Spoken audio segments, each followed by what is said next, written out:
Well, well, well. What's going on? This is RJ Game News USA here.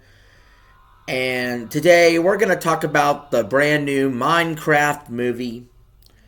And I have a lot to say, so stick around. If you're new to the channel, please like, share, and subscribe if you haven't already.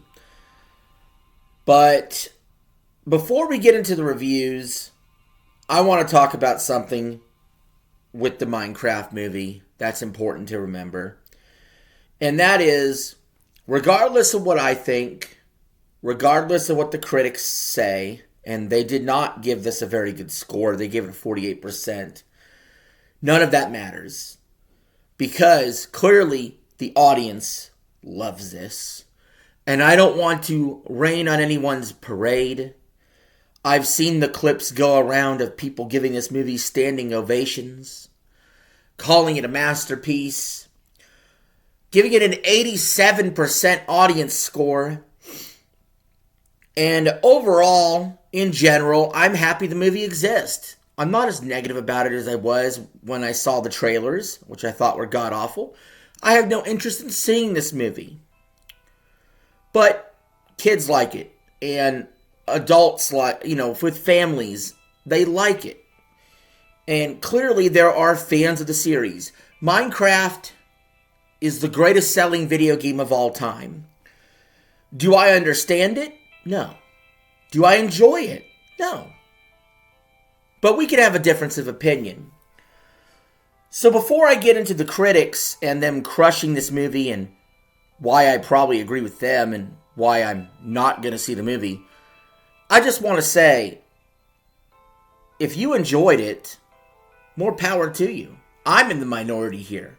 Minecraft sold, 300 million copies over the years? It's not your fault that I don't know how to fucking make anything on there. You know what I'm saying? So, without further ado, let's jump into it. So, the movie was an hour and 41 minutes. I think the time of that isn't too horrible. It's a kid's family movie. That's fine. That's good. We've seen successes from Sonic the Hedgehog and Mario. But this Minecraft movie made $300 million in the box office in its opening weekend. The all-time high for a video game adaptation. Which again makes me sad considering the Mario and Sonic movies exist. And that Minecraft is the greatest selling game of all time and the best video game adaptation sales-wise. I'm perplexed. I don't get it. It's lost on me. Maybe it's my age. Maybe it's the kind of games I like and don't like. I will not understand you blockheads that like Minecraft. But without further ado, let's just get into the critical reviews here. Michael Ward with a Rotten Tomato saying it has a mindless and thoughtless nostalgia trip that brings Minecraft to life for devoted fans of the game. A Minecraft movie will likely be enough, but it could have been so much more. I agree. Brandon Collins with a 1 out of 5 Rotten Tomato saying, given the creative team behind this, there was a lot of potential to be batshit fun family adventure, but instead it's 80 minutes of cliche, pointless, incoherent character arcs and mixed with CGI. Yeah. That sounds about right. That checks out. Tantina Albedanos with a Rotten Tomato 1 out of 5 saying, I know I'm not the intended audience for this film, but I struggled to find anything remotely entertaining in this. And I think really those top 3 reviews really nailed down why I didn't rush out to go see this. Now, there's been movies in the past that I've skipped and then I see it on a streaming service and I give it a go. Like Red One, I skipped that in theaters, gave it a go on streaming services and actually liked it. And that was one where the critics were really hard on it and the audience score was really good. I've noticed this trend with Rotten Tomatoes where the critical score is toilet and the audience score is really high, which means audiences are leaving happy. But there's a lot of critics that are forced to review things that don't make them happy, and that's why you get what you get. Kind of the opposite in the video game space for some reason. The critic score is higher and the user score is usually lower, almost like someone got paid off, if you know what I'm saying. How about some fresh tomatoes, starting with Connor Petrie, who says, a Minecraft movie is a bonkers experience in every vein of the imagination, and it had me genuinely chuckling along with all the nonsense to nearly the final crawl. I will say, we know Jack Black's funny, right? I mean, he was a great Bowser. You know, apparently he's all the rage in video game adaptations these days. We've seen Jim Carrey and the Sonic movies be hilarious. So just having Jack Black alone maybe could save this movie, you would think, right? One of my favorite Jack Black movies is Tenacious D, The Pick of Destiny, a completely silly-ass movie that probably shouldn't have existed, but it did. And he turned chicken shit into chicken soup. So, I don't know. Brian Orndorff with a fresh tomato saying, Hess adds the right amount of quirk and goofiness to the endeavor, delivering a lively viewing experience that's very much in the business of trying to make Minecraft exciting again. What does that mean exactly? Wasn't Minecraft already exciting to all the people that played Minecraft and enjoyed it? I'm in the camp of, where's Minecraft 2? You know, with these long-running games that just keep getting bought over and over again.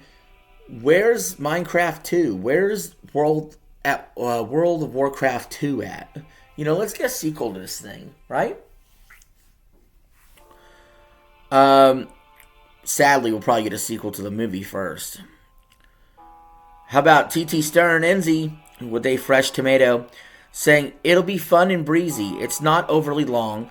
The effects are decent enough, and it's kind of got an interesting mix of what looks and feels like a real practical kind of effects, and then some CGI stuff thrown in.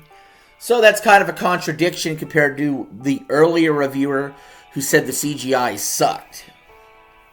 So, again, you're going to have to parse this. If you're on the fence about this Minecraft movie, I'd actually be surprised. Usually we sit here and we do these reviews because people might be on the fence. Like, I'm usually on the fence about, should I go see this movie or not? And I look at the reviews. But in this situation, I feel like if you want to see this movie, even if you couldn't make it this weekend, you're going to go see this movie.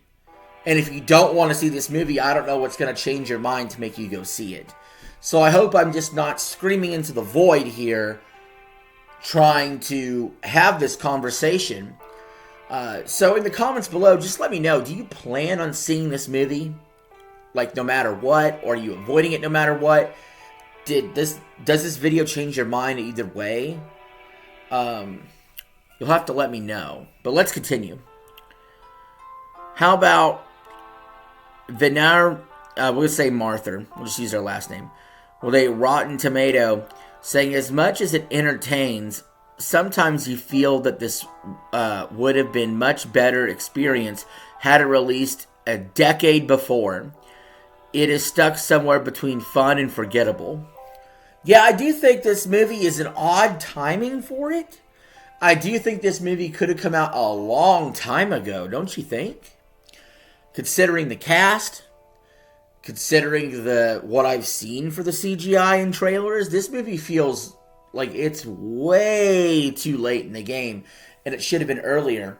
Of course, what do I know? They just made hundreds of millions of dollars. Dan Jolin with a Rotten Tomato 2 out of 5, saying a hyperactive hot pink mess of a movie which fails to elevate its cubic source material and revels in that failure like it's achieving something. Well, you see, Dan, they really do feel like they've achieved something, because regardless of your opinion, regardless of my opinion, they just made a shitload of money and the fans liked it, and they gave it standing ovations, for God's sakes. Do I think it's a little ridiculous? Yes. But is there anything I can do about it or even want to do about it? No. So, Dan, sorry, buddy. Read the room. Kyle Smith with a fresh tomato saying Mr. Hess and his 5 screenwriters have mined childhood to craft something that's alive with imagination. It's not the most polished movie you'll see this year, but it's as cheerfully mad as a little kid's birthday party, and we can use more of that. Well, yeah, we've seen some pretty good kid movies in the last few years. The Wild Robot had 99%, both the critics and the fans. Like, The Wild Robot was universally loved, and I still didn't go see it because I wasn't interested. So if I wasn't going to go see The Wild Robot, I'm really not interested in seeing Minecraft. But the sentiment is nice. I fully expected going into talking about the Minecraft movie when I seen the trailers and seen what it was, that I was going to completely shit on the movie like I did the Borderlands adaptation. But I can't do that. Not with the success, not with the fans loving it themselves. Who am I to sit here and try to tell you how to enjoy a Minecraft movie if you are a fan of Minecraft? Kyle Smith with a fresh tomato saying, we already read that one. Jonathan Romney with a rotten tomato saying there's some quirky visual intervention here, but it soon devolves into a mess of explosions, pitfalls, and creaky innuendo. Oh, well, interesting. Pablo Vasquez with a fresh tomato says it seems trapped in an endless loop that's as enjoyable as it is cluttered. I'd almost say exhausting. Give it a fresh tomato, though. How about Andre Salas with a fresh tomato? Jared Hess's feature film is predictable but enjoyable with its easy humor that amuses and entertains. Simple review. Bobby Lapierre with a rotten tomato saying, unfortunately, Black plays it way over the top, and it's just obnoxious in the part. And I was worried about that as well. And if that happened, that would completely take the movie for me. Even if they did the movie just as best as they could, I just wasn't interested in the premise from the start. So it already would have an uphill battle. But if Jack Black was to the point where it was obnoxious more than it was entertaining, that would really sink it for me quick and make me walk out of the theater. Sorry, that's just the way it is. How about Simon Foster with a fresh tomato? I'm no gamer, so I can't speak of how much of that experience is captured. Almost none of it. But as a film goer, a Minecraft movie is a joyous, silly, spectacular, giddy romp.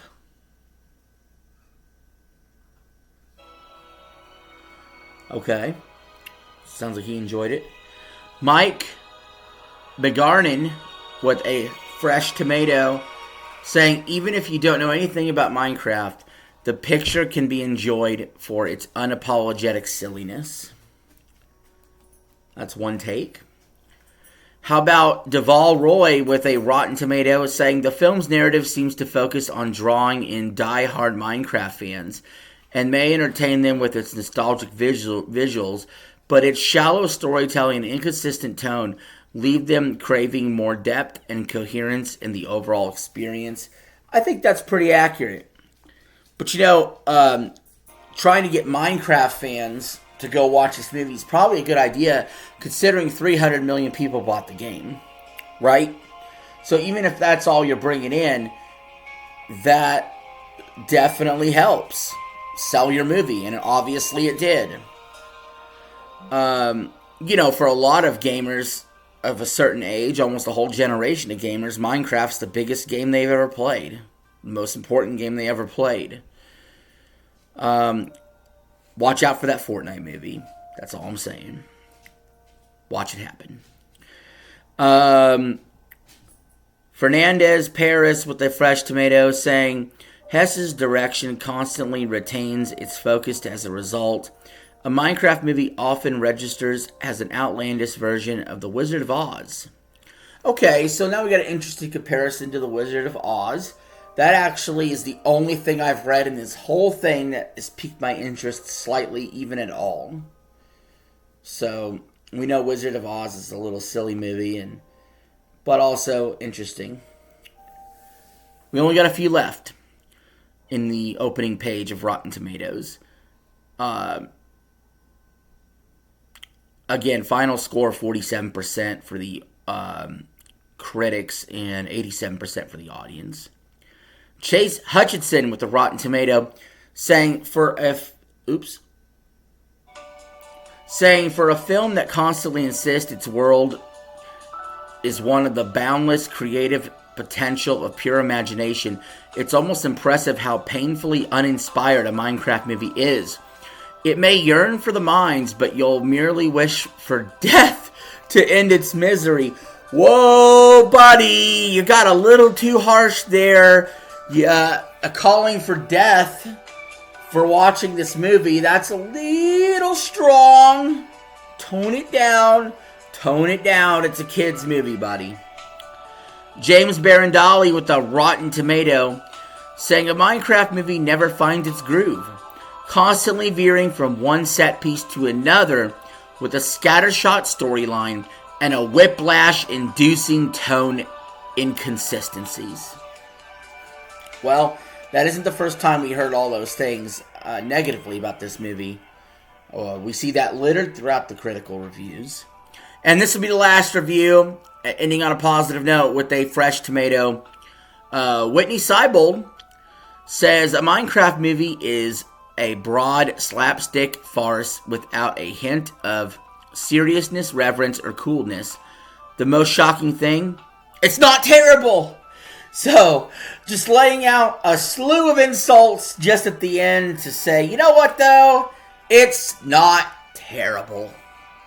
Sort of reminds me of the wife that will say, well, he doesn't provide.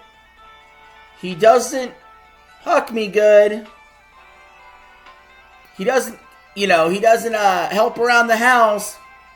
But he's aight. He's aight. That's kind of what this review reminded me of right there. Anyway, guys, I think that will end this video. So thank you all for watching, and I will see you all the next time. Peace. Have a good one.